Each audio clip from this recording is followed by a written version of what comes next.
Fellow Kenyans, Steve Mbogo hapa. Now today I want to talk about a very sensitive issue, and this is something that is affecting many of us, but many people are suffering in silence. Now there's this pandemic in this country, and it is the real weapon of distraction for the youth of this country in the name of gaming and betting. And I'm not here to criticize.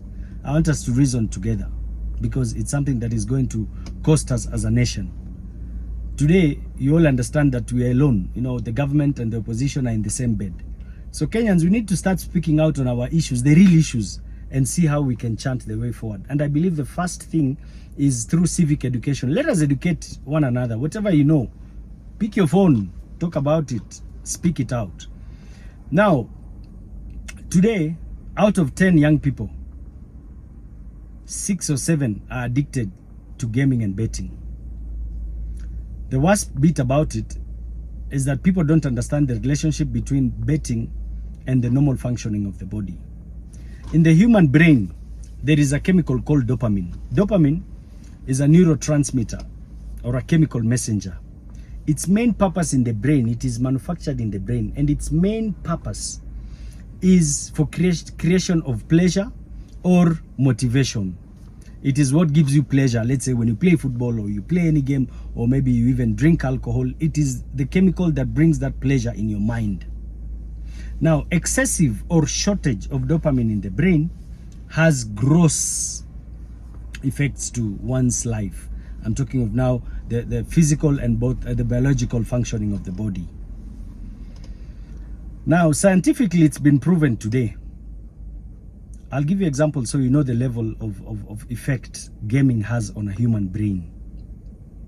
It has been proven scientifically that if you take, for example, chocolate creates 50% more the level of dopamine that is produced in a normal body functioning.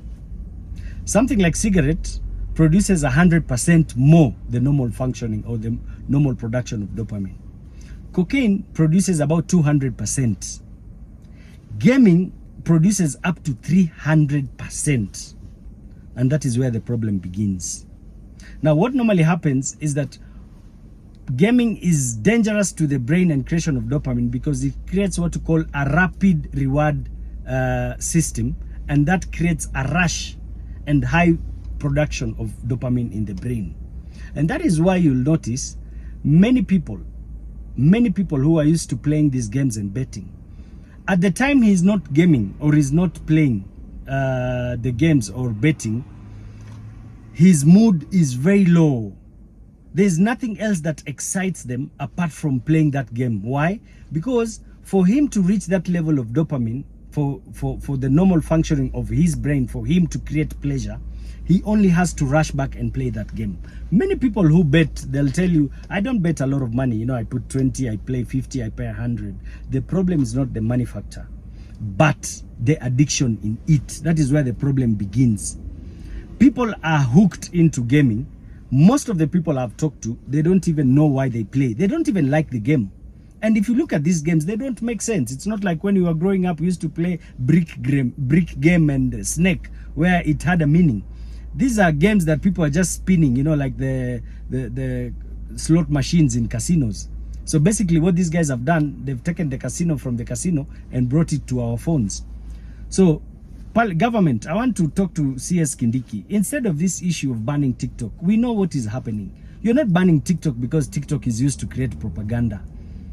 This is the same thing we've seen happen in America the last 2 weeks. So in short, the masters have just given you guys instructions now to ban TikTok also in Kenya. Remember, many young people are monetizing TikTok. Many people are making money. There are no jobs, Kindiki. There are no jobs. I'm talking to the president. Kindly look into this issue. Forget about banning TikTok, and let's start by banning such things that are creating a distraction to the future of this country. Any country that succeeds is a country that is healthy, first mentally. Today, the biggest issue we're talking about is mental disorder. Excessive dopamine in the mind creates serious and gross causes of urban eating, and that is obesity. But the biggest problem is with the shortage. And you know, The shortage is caused because you have to play. They have to play that game for the dopamine to be created. The moment you have shortage of dopamine, that's when now serious cases of depression checks in, mood swings checks in, ADHD checks in, that is attention deficiency.